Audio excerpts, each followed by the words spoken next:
What if the conversations we've been taught to avoid about sex, desire, and our bodies are actually the ones that set us free? Welcome to Sex Ritual Radio. I'm your host, Rose Heartsong.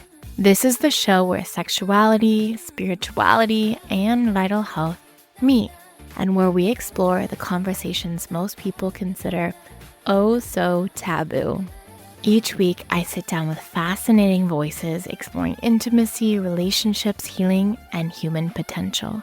Let's dive in.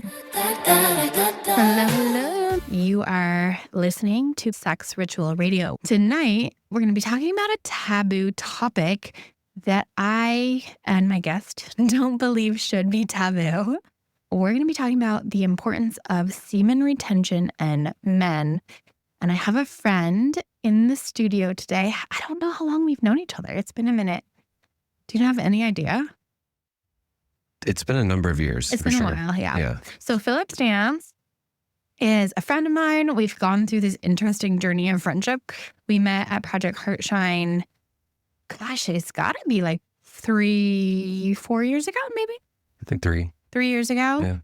And you were a very different man when I met you than you are today. And I'm really impressed with the growth that you've gone through, especially even the recent transformation you've gone through with shaving off all your beard and your hair and you're transforming in front of my eyes. So I'm really grateful to have you here. And we were having a conversation last night at Heartshine about the topic we're talking about today or tonight. And so a couple months ago, I think, maybe 6 months ago, you asked to be on the show and I said yes, but now is the time. I didn't have the courage then. Yeah. I needed more time. Yeah. To have the courage to show up on radio. Yeah. I know. It was interesting because you were about to go to 10-day Vipassana meditation. And I was like, oh, great. You can talk about that because I've done them before. You've done them before too. I did one. Yep. Yeah. And then you didn't make it through the whole thing. And right. So I energetically felt that. I was like, oh, he's not ready. But you're ready now. And I'm grateful to have you here. Thank you for being here. I'm grateful for our friendship and the evolution that it's gone through over the last 3 years because it's been quite a journey we've been on together. I think there's certain things about me personally that you know more than almost any man that I have in my life. So I just wanted you to know that. And I feel like I genuinely can trust you as a human. I just want you to know that. And for me, it's I'm scared of you. I know. Because, interesting because you said of that. How much influence you have. Aww. You move things in a very clear way. And sometimes I don't know if I agree with it. And it's how much can I meet you in that without stepping on your toes, without disrespecting you, without putting you down? How much appreciation and how much can I actually live through you without ever saying that you're wrong? We all have our opinions and they can all change. My opinion today is very different than it was 5 or 10 years ago. And I think your opinion in this now moment about semen retention is very different now than it was when we met 3 years ago. Did you think you'd ever be on a radio station talking about semen retention 3 years ago? 2018, I did a 90-day streak with knowing very little. Mm-hmm. And I didn't think that I would ever be able to do it again. Because it showed me a side of me that was very dark. And I think a lot of men and women are actually in right now. And it's that addiction to the dopamine, to the release of that tension. And it's normal. And it's worldwide. And it's something we don't talk about. We don't. So for those who are listening, what is semen retention? Technically, what is what are we actually talking about? The definition would be withholding your semen for a certain period of time. And you could extend that and say for potentially benefits. So what is that period of time? What does that look like? Days, weeks, months, years? Sure, everyone's on their own journey, but when you say period of time, what does that mean to you? If I'm in a community with 155 men online on a Discord, and some guys getting to 24 hours is an achievement. And if they can do that more than once in a week, they're like, I'm in a good place. But then there's other guys that are like over a year and they're like, I have a long way to go. Wow. So it just depends because everyone is so different. And what we're talking about is there's 3 energy types in the body. There's chi, right? That goes all around your body. There's shen, which is heartfelt energy, like very open, infinite energy. And then there's jing. And jing is that sexual, creative energy.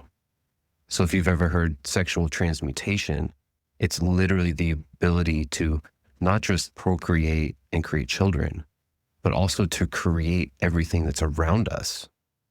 And for me, right now it's showing up as massive courage. The strong will to say, I want men to get together and to jump in the ocean before sunrise and get in the cold water and not go to the shower after and not go in the jacuzzi or sauna after. It's no, let's be with that cold, freeze ourselves, and then be okay with warming up slowly and asking everyone to come. Like some people are laughing at me with how many people I'm asking to come to the beach. You asked me and I was like, my female hormones say no. Yeah, it's that, or I'm not a morning person. Yeah, that one's a big one for me. And I also think there's certain times in my cycle it'd be really beneficial for me. And then there's certain times that it would not be beneficial for me. So I could track my cycle. Cold plunging is actually not good for women all cycle long. It's actually unhealthy. So maybe I will challenge myself to do it once or twice a month. 6:30. Okay. Thalia Street Beach. Where's that? It's a number of blocks south of Main Beach. There's a street called Thalia Street. Just go to the water. Yeah. Got it. We're there like almost every day. So in relationship with going into the discomfort of the ocean at 6:30 in the morning, doing a cold plunge, how is that in relationship with semen retention? So you go from this place of self-pleasuring and relieving yourself from the things you don't like in your life. And you start going to this other place of like, how good of today can I make it? How open can I be? How loving can I be? With the cold.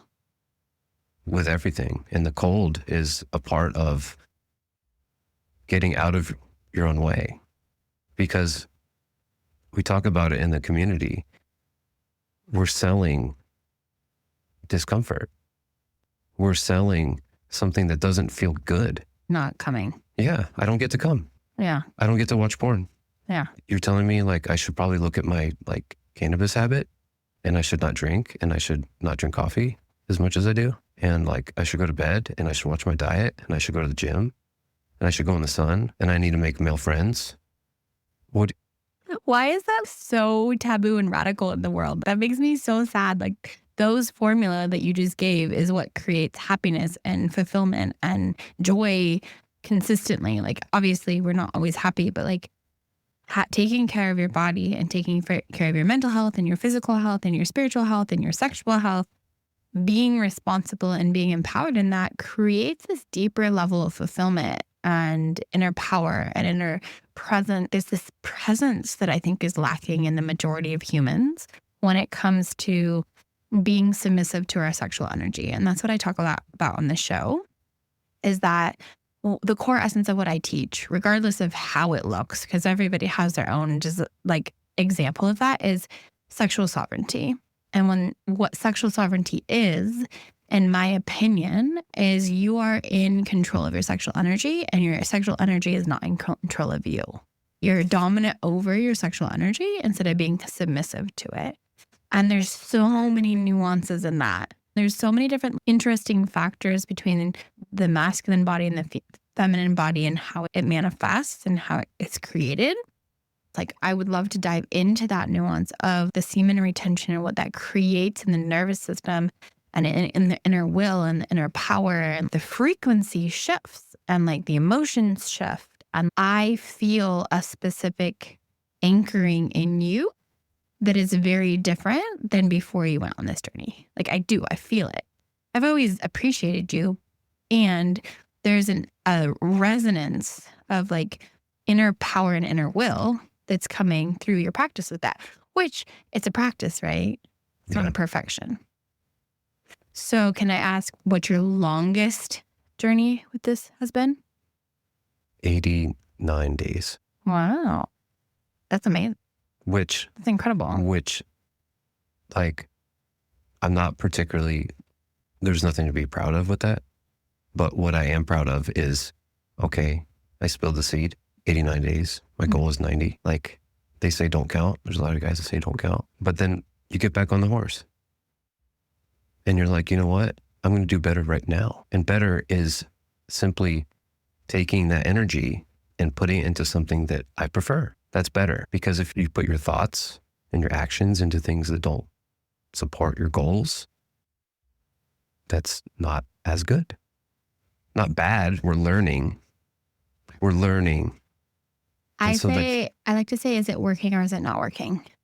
Because that takes away the shame. Yeah, don't shit all over yourself. Yeah. So is it working for you? Is it not working for you? And then in what areas of your life is it not working? And what areas is it working? And how can you refine on it to make it go from not working to working? And that's where community shows up. That's where brothers show up. Like having male friends that you can speak with that'll meet you at those deep levels, which is not always very common. It's taboo, really. But here's the other piece is like, the more I retain and the more I stay away from watching porn, the easier it is for me to connect with other men and to shake their hand and to look them in the eye and give them a hug that lasts more than 5 seconds. And maybe hug them on the side that our hearts are closer. Because I'm not holding those thoughts unconsciously about masturbating and what I looked at. Because you go on your phone and you get the craziest stuff. It's insane. And so just to have that in my field like 3 days ago, it's like I'm shy and embarrassed and in shame and guilt unconsciously. And so we all feel that, we all know this, but we don't discuss it. It's not brought to the conscious level. And that's how deep this stuff goes. It's not subtle. It's very apparent. You feel it. I'm also pretty attuned, more than the majority of women. And I also think I'm aware of it consciously, but I think a lot of women are aware of it unconsciously and they don't realize what it is, if that makes sense. Yeah. Yeah. And simply hearing this, you'll probably start to see it more. Yeah. Yeah. I feel a story is coming to my mind right now, actually. I used to live in Nevada City, California, and I used to work at this bar called Elixir, and it was like a superfood tonic bar with no alcohol, but they would make you high.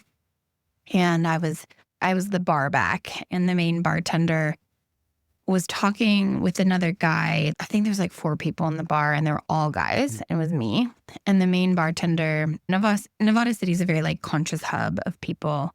And Elixir, it's like the hub of the conscious community because it's like this amazing tonic bar. And the one guy, the bartender was talking to another guy and they were friends about how he was on the journey of semen retention and how he had sex that morning, but he didn't come and how good he felt and how empowered he felt and how much energy he felt. And then 2 other guys at the bar started to talk about it. Let me actually reverse a little bit. There was like 4 guys at the bar and I felt safe with them. And then this other guy came into the bar and he felt like oily and creepy. Like he wasn't oily to look at, but he felt like not safe. Like I felt my spidey senses go off with him. And he was the closest one to me.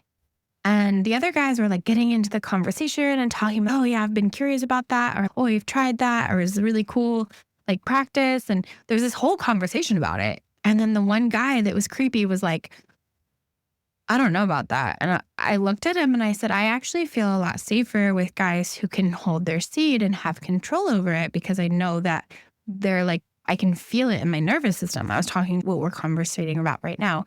And he looks at me and he goes, you're crazy. You're probably really bad in bed then. Because there's no, like semen retention is stupid. And it was so interesting that like the guys that were energetically, I felt it beforehand. And it was like this huge light bulb moment of awareness for me. That was like the moment that made me aware of what I'm talking about now. Of like, oh, I was scared. Like oily is the word, but it is. He felt oily and gross and I didn't want to be around him. And it's interesting. It is a factor and it does impact us. I think people ignore how psychic they really are. We ignore it. We pretend. And that's the biggest thing for me all of last year going sober, was realizing all those thoughts that I have. So you are sober from alcohol, weed, mushrooms, LSD. LSD, Yeah. like everything. And coffee? Are you doing coffee? Coffee, but not As much. No more than one a day. Okay. And are you doing like caffeinated tea? Because I know Yes. you're a very tea guy. Oh yeah. The tea's the business, but the tea brings me deep into the breath. The tea brings me presence and slows me down. So it's, if I'm going to go to work, it's really hard to drink a bunch of tea because I'm like, I just want to zen out and spend all day working on the car. What did you think? Actually, you came over to work on my car recently and I give you a coffee. What did you think about it? Do you remember? It was pretty strong. Really? Yeah, it's pretty strong. Interesting. Huh. Because I usually put superfoods in it and it usually grounds people out. That's what I needed. Yeah. That's what I put in. I put a bunch of fat in my coffee. I put all the adaptogens, protein mix. Oh, I can't remember. You didn't. No. Oh, shit. You're Sorry. with your hot, sexy man. I was distracted. You were. Sorry. Anyways, so going back to the conversation, what made you decide to do the semen retention journey and go sober? Because that's like pretty radical. Similar to what you were sharing right before we got on. I had a really emotional, challenging breakup, and it was almost a year.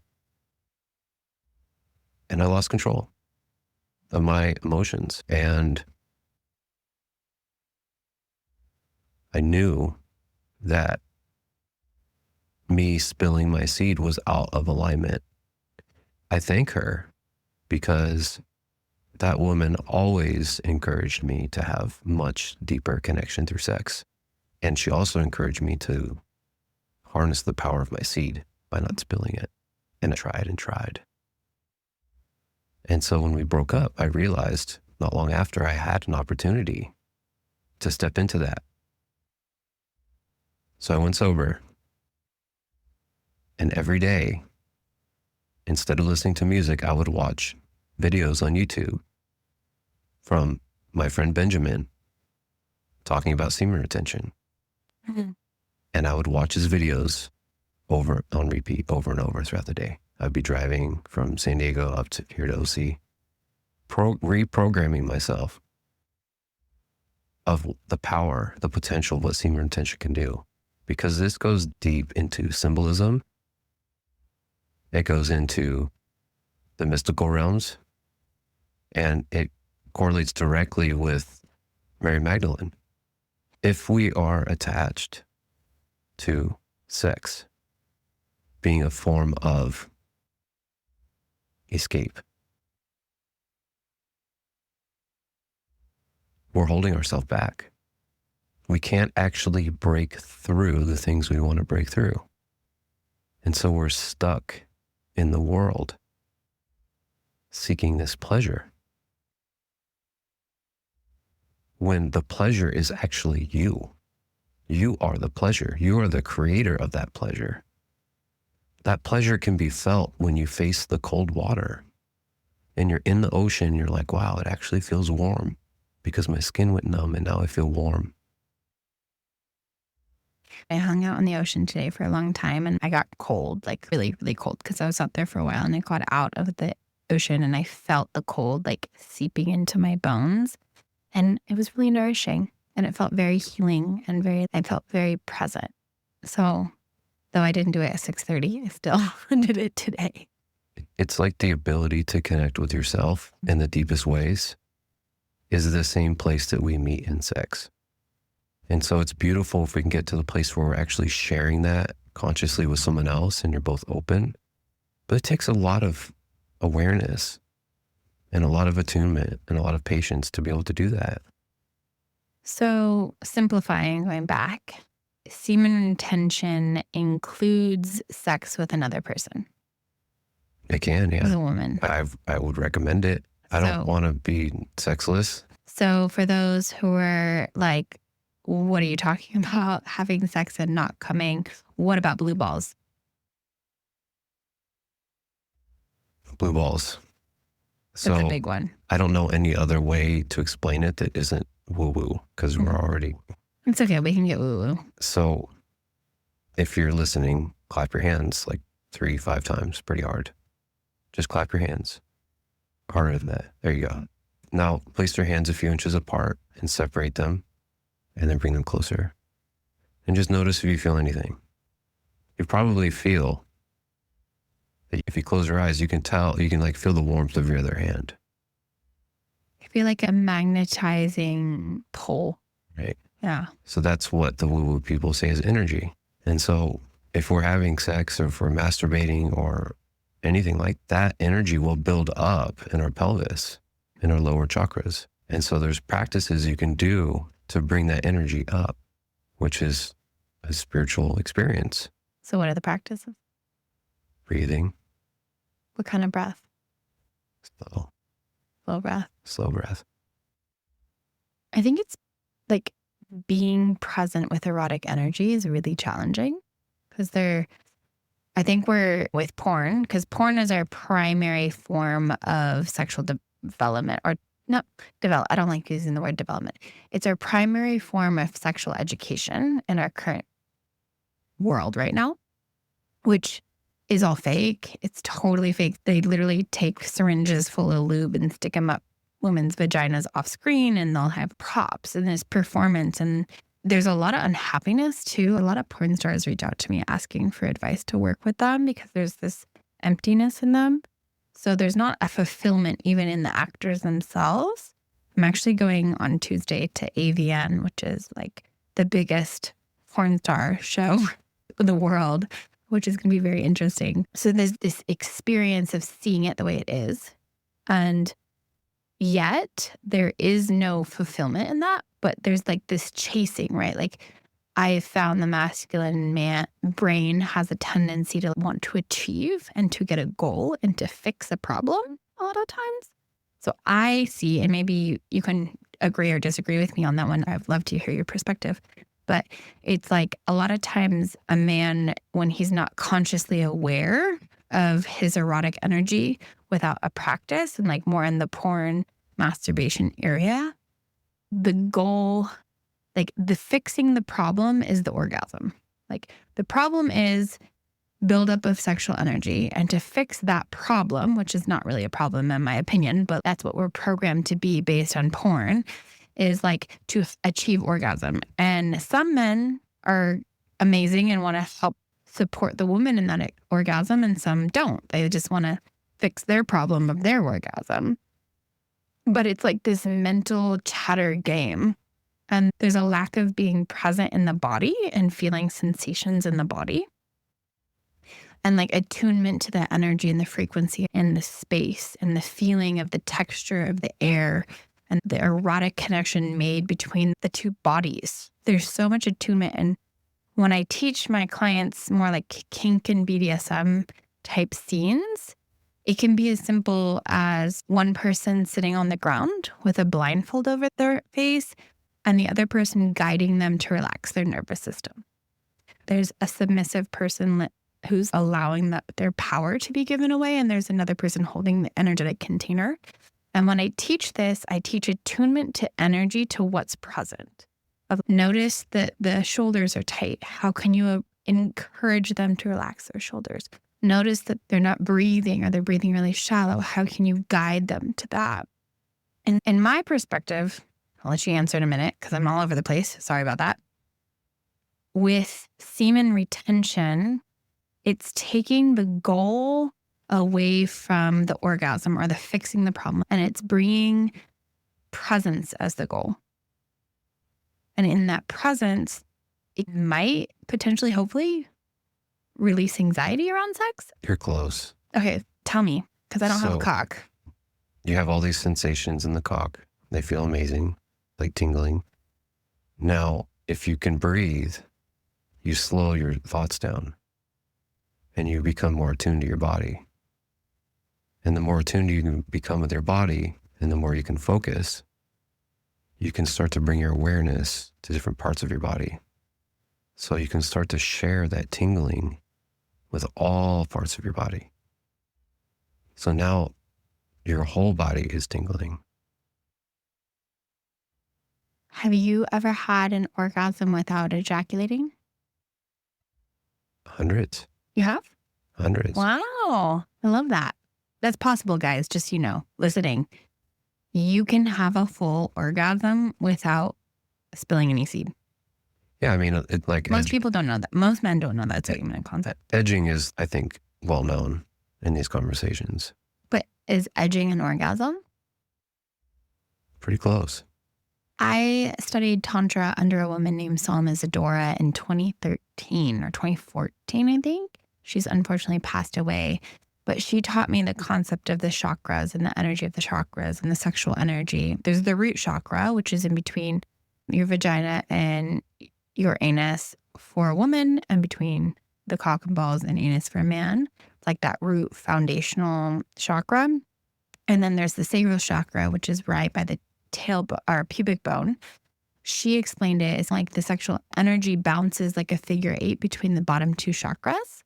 Like it bounces in the orgasm and then it drops down below you. Like root goes out your root chakra. And so it's almost like you're losing energy from your root and draining the energy from the root chakra, which is like you're anchoring energy. Yeah, you're anchoring your body into the earth like death. And so in the dropping of that sexual energy down and losing it, there's this like innate craving and desire to have it happen again. And that's kind of where that cycle, she learned this from a Tantra master in India.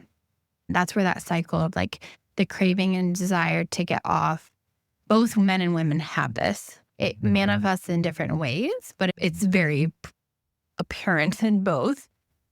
And what she taught me was like certain breathwork techniques of like kind of Kegel exercises for the woman and activating muscles in your groin area for men. Relaxation. And relaxing. That's the biggest piece, because if your PC muscles are tight, if your groin is tight, then it's going to be hard to move that energy to let it flow through. So circling all the way back to blue balls, instead of letting that energy build, you pull that energy up. That is closer to ascension. So like the breath and then the focus. Where your focus goes, energy flows. Yeah. So you breathe and focus and you move that energy up. Instead of letting it build and take over, and then you're all tight down there, and then you just got to get off. No, bring it up. This would be like describing white tantra, because we're practicing moving energy and we're practicing not ejaculating ever. That would be considered white tantra, never spilling the seed. So we bring this energy up, we breathe with it, and we share this with our partner. Because if you practice tantra, you can allow this energy to flow out of your body, through another person and back in. So now you're practicing sacred energy exchange. I do want to talk about the activation of the PC muscles and the relaxation of it. One of the ones that I was taught, both men and women can do this, it doesn't matter, is when you breathe up, you activate the muscles. And then when you're breathing in, you're breathing in energy, the sexual energy up the spine. And then when you're breathing out, you relax all of the muscles in the genitals and let the energy like spill out from the front of you down your body. But when you're with another person, you're actually spilling that energy into the person you're with. And then you do a rotational breath. As you exhale, they're inhaling your aura and your essence. And then when they exhale, you're inhaling aura, that. And I remember the first ever Tantra talk I went to was in Kauai in 2011. And the woman was talking about how she never has orgasms with the people that she loves. She was poly, and so she had like open relationships or whatever, and she like shared her her journey. And she was like, the people that she was in love with, she wouldn't allow herself to have orgasms with. But the people that were like just like a one night stand or like a fling, she would allow herself. And I was like, what are you talking about? This is so crazy. I'm not saying I'm practicing that in my current life. Like I'm having a lot of orgasms. And also a lot of times when I work with my clients, when there's like a lot of frustration in sexuality or in the bedroom, I ask them to take orgasm off the table. For both men and women. I'm like, let's just take that off the table and just practice penetration with presence and breath. And if an orgasm happens, great, but let's just take that away as a goal or an outcome and just be present. And I think that's really healing. What if you set the intention of making love to where you can break through all the emotions that want to be felt, and how much bliss can be felt, and how much appreciation can be felt, and how much can you see your lover without needing them to be a certain way? And I think that's a lot healthier in the long term. It creates a lot healthier relationship dynamics instead of build up resentment because the person's not getting you off the way you want them to get you off. I've heard that before. I didn't do it right. It's all practice. It's an awareness tool, right? Just because we're aware of something, especially with sexual development, I've noticed in my experience that sexual development is the last form of development the majority of people go on. It's the thing they do the holistic healing and the like mindfulness and meditation, and then they like do personal development things and like spiritual development things, and then there's this thing called sexual development. Like maybe I'll get to it one day. And it's the most potent and profound and transformational, in my opinion, of like self-ownership and self-development, like self-frequency. I don't even know what I'm trying to say right now, but like owning your energetic frequency. There is an inner confidence that comes with that. Just look at like priests in the Catholic churches and how much they're being picked on because they can't control it. And look at the businessmen that get caught with another woman because they can't control it. And this is a spiritual problem. Yeah. This is a real problem because when you're cycling that death of orgasm, it's a cycle of reincarnation. And it's, if you want to merge with God, you can do that every moment. And sex is a part of that. You can do that with your partner and you can start to break down the illusions together. But when you're living in orgasm and chasing pleasure, you're stuck. For those of you who are listening, this is Sex Ritual Radio with Rose Heartsong. We're talking to Phillip Stamps about semen retention. So if you're popping on now and you're like, well, what are these guys talking about? We talk about sex a lot here on this show. So practical, right? So when a man has sex with a woman and he comes, the second 10 minutes or 5 minutes or a few minutes after that happens, there's no way he could go to war or protect. There's a complete loss of power, really, in those moments. Yeah, imagine like having a really hard time in life and you do that thing where you take your own life and you feel better. And you have that moment of clarity. Oh, wait, I'm confused. Let's be some more refinement about what you just said, because that was big. Right. Because you get prolactin. You get a prolactin dump. When you masturbate or you ejaculate. Did you know that in French, it's called la petite mort or something? An orgasm is a little death. It's a little death. Yeah. I think that's right. Am I correct? That is it. Petite something. Yeah, la petite. Yeah. It's a little death. The other interesting thing that the woman in 2011 in Kauai said is that when you have an orgasm, it's a selfish act because it pulls you away from your partner, for men and women. And I feel it, like when I'm having sex, I'm like, okay, I'm choosing this right now because this feels good and this is what I want. And then there's other times where I'm having sex and I'm present with my partner just to be present with my partner, and I fully take an orgasm off the table. And I think it's important sometimes to go extreme in certain areas for a period of time to overcome a certain challenge. Like when I was having really bad gut issues, I had to go on extreme diets and be like super particular and super refined until I healed my gut. And once I healed my gut, I ordered a freaking burrito today with flour, tortilla, and cheese. That's not my normal go-to, but I'm not going to feel shame for that, right? Like I think I eat like gluten and cheese like twice a month. And that's what feels good for me. If I were to do gluten and cheese every single day, I'd probably start having health issues and gut issues again. That's what is in a resonance for me. And like, I think it's important if you are submissive and overwhelmed by your sexual energy and like craving it and have a porn addiction, it is really important to like completely go extreme with this. But then there is a balance that can happen eventually. I speak for myself, like you can have your own journey with that, but I don't think perfectionism is healthy or necessary. And it's like the practice of being present with what is healthy, as long as it's not harming yourself or you're like it being taken over by it. So in saying that, like having a semen retention practice for a certain amount of days, and then like you come, like I've been with lovers that like they come once or twice a week, and that's what they're committed to, or once a week, even if we have sex every day. Or other lovers that they only come when they like desire to. It's not intense. It's, oh, today I'm going to come, today I'm not. It's not a big deal. And then other people I've been with who've been like weeks or months, and it's their own journey and it's their own experience. I think when I talked about it in the beginning, some guys go 24 hours and some guys go a year, and that's their journey. And I think that's important, is like the practice of being present and being like happy with yourself. If you take the hardest thing to do, of all personal growth things, you take the hardest thing to do and you do your best. That's a big level up.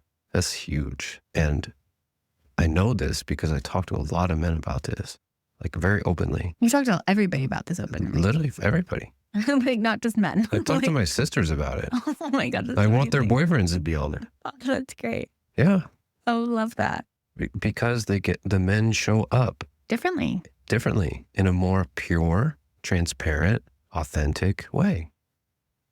I think what's interesting is last night we were having a conversation, you got heated, and like you were heated and not like there was passion in what you were sharing, and there was some trauma that was coming up too. And like we all do, I just did it right before we got on the show, but there was an anchored ownership of the experience in how you shared it. Like the way you were sharing it was much more embodied. I think if you would have expressed that 2 years ago, I think there would have been like this victim tone underlining it. And there wasn't.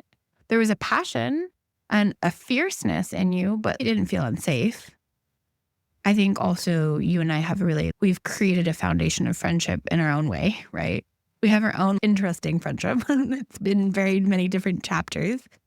And also you understand that I like wasn't going to get upset by how you were being. Like I was holding space for you, and like my body language was creating that. But I think that I was able to, because there was an ownership, and I'm making up that ownership energy, like the grounded, anchored frequency was because you're on this journey.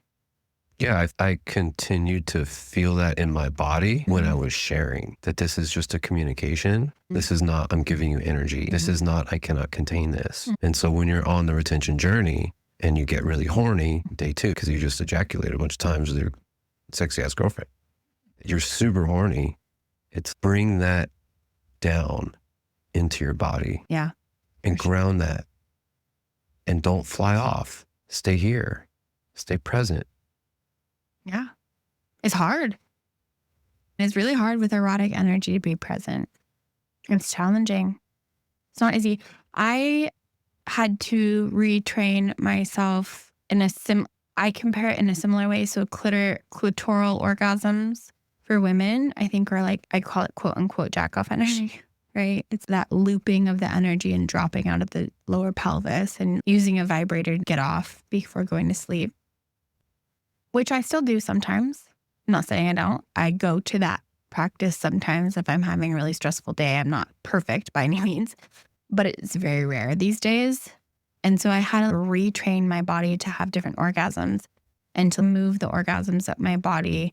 And I remember I did it, and I have cervical orgasms. I taught myself to have orgasms that move up my spine and come up my fingertips and out the top of my head. And they're really intense and very vulnerably open. And I'm very careful with who I have those types of orgasms with.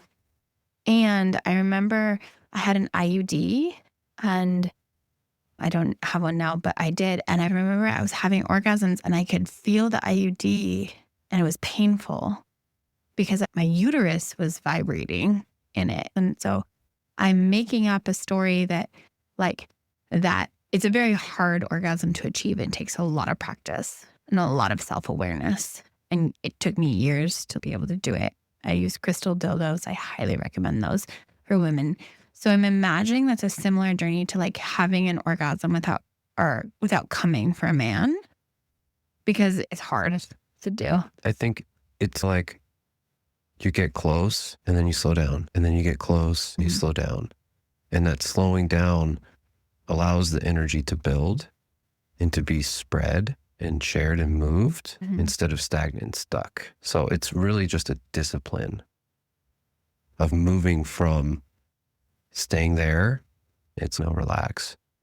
And if you're healthy, you'll stay hard. And if your lover loves you, she'll help you stay hard. And so you just get in this flow, and the energy builds and builds and builds. By the way, ladies, I just want to make a caveat right now.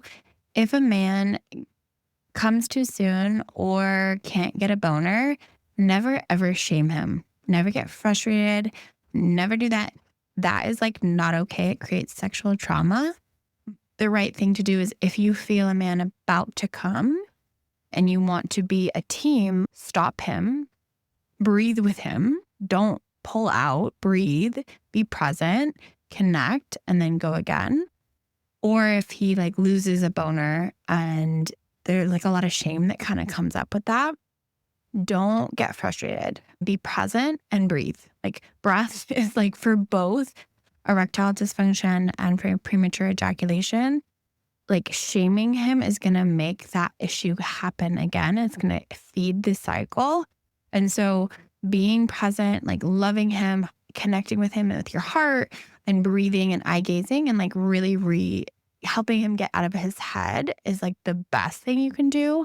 And then the boner will come back. It almost always does. But if the shame is there, then you both lose. So I just wanted to preface that because that's really important. So, yeah. I wanted to touch on one thing about being validated as a woman when a man ejaculates. What do you mean?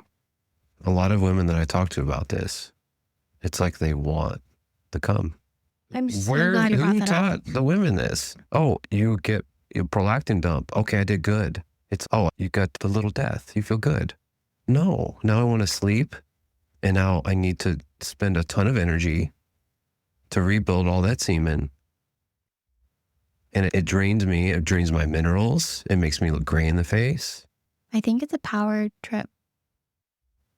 I think it's like a control thing. It's almost like a lot of women. So men and women both have shadow sides or shadow elements in their sexuality. It's so many different layers to it. I'm not going to get into that.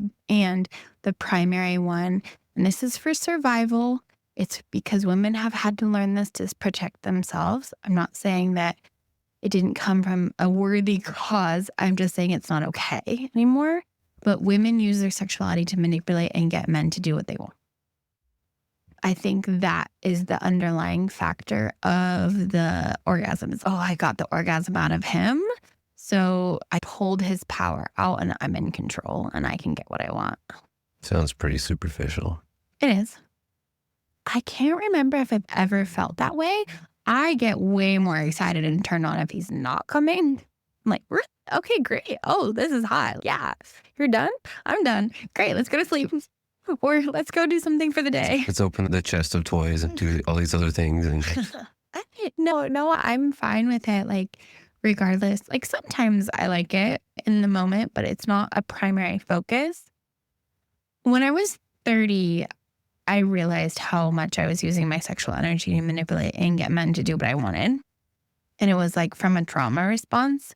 And so I chose to be celibate for 6 months, including masturbation, and no attention from men, no kissing, no texting, no adoration. And it was hard. It was so hard. And I didn't realize how much I was using that to fulfill my own happiness. It was so humbling. And I'm so glad I did that. And I just broke a 9-month celibacy, which is the longest I've ever gone as an adult without sex. I was masturbating during that time. I like to call it self-pleasure because it's a practice and there's a different intention in it. And this last one, it wasn't like I'm giving myself 6 months. It was, I'm not going to allow myself to have a sexual interaction until it feels like a holy yes. It's until my body, all parts of my body are open for it. And so I waited until I was with the right person to do that. And it was really good. If you're a man or you're a woman and you're struggling in this area and you're not in a relationship, the celibacy for a minute is really helpful. Minute or time or months. Trying for 6 months or really taking a pause. I think a lot men and women have a hard time being single, being alone and being with their own energy. And they like use sexual validation to affirm an inner wound that they're not willing to look at. I had a realization recently. When I'm single, my thoughts about what kind of woman I want are all over the place. And as soon as I actually focused in for a few days about what I wanted and felt that in my meditation moments, women started showing up. That's so sweet. Like women that actually were already very attracted to me, and I knew that. They actually showed up in the physical. Are we magnetized? And then they said, I was asking for a sign. What was the sign? They got a sign? Something good. Wow.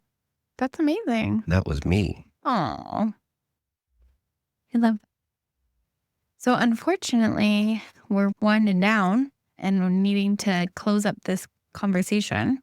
So for those who are listening that are interested in going on a semen journey, you have a big group of guys. Is your group open to other people?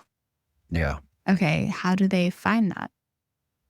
It's on Discord. I'd have to send a link. Okay. So how would they find you? I think they need to find me at Thalia Street at 6:30 in the morning. The time every day? Every day, 6:30 a.m. every day. Did you do this morning? I had 2 friends there for me. I went there at 8:30 because I went to bed at 3 a.m. Last night we were up late. And I got a phone call and I answered it. And they said, we're going. I said, good. I'll be there later. Yeah, most men don't actually want to do the work. Most humans. They'll get the information and the knowledge, but they don't want to actually take the action. So why would I just let people take the easy route and give them the link? No, show up, get in the cold water, show me they actually want to do this. Every morning at 6:30 in Thalia Street for a cold plunge. It's co-ed. Co-ed. I'll have to look at my cycle and do some research to know when. I think it's when testosterone is the highest, like right before ovulation is probably a good time. Yeah. Okay. That's where all the hot men will be. So it's a good time for that. If they want to find you in general, are you open to sharing your social media? Tibetan Frequency Attunements is my IG. Okay. And you also offer sound bowls. Yeah, I've got a bunch of metal sound bowls. I got a large one you can stand in. It vibrates from your bone marrow out. Cool. It's actual physical vibration, not just like. And then also you do offer mechanical services too. Yeah, I fix cars. You fix cars. And I love that you came to my house. So thank you. That's so great. I love it. I don't have to go anywhere. Yeah. Just showed up. So if you're in Laguna Beach and you need a mechanic and you need a cold plunge and you need some crystal bowls and you want to learn more about semen retention, tell me your Instagram again. Tibetan Frequency Attunements. Tibetan Frequency Attunement on Insta. And it's been a pleasure. Yes. Thank you for being here. Thank you for showing up. Thank you for the great eye contact. Welcome.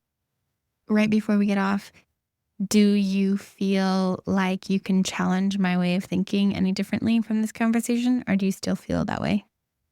I see you leveling up. Huge. And it's like a quantum thing. because I believe in it and I see it. And then all of a sudden you're talking differently. So literally you're changing before my eyes. And I'm just holding that frequency that Rose is going to match me. Why you mean?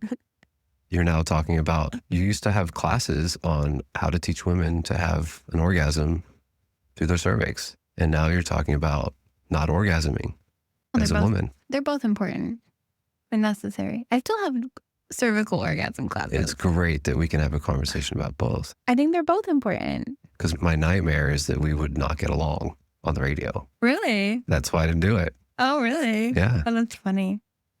Clitoral orgasms are great. I'm not saying you shouldn't do that either. I'm just saying explore and evolve and learn and grow. And it's not easy and it's so worth it. Yeah, I still have them. I still do that. So I'm not going to say they're wrong or bad. I'm not in the game of shaming sexuality in any way, as long as if it's not harming somebody else, right? Like creating trauma is not okay. But any other way, if they're for pleasure, I'm for it. This is Sex Ritual Radio with Rose Heartsong. Thank you so much. And I'll see you next week.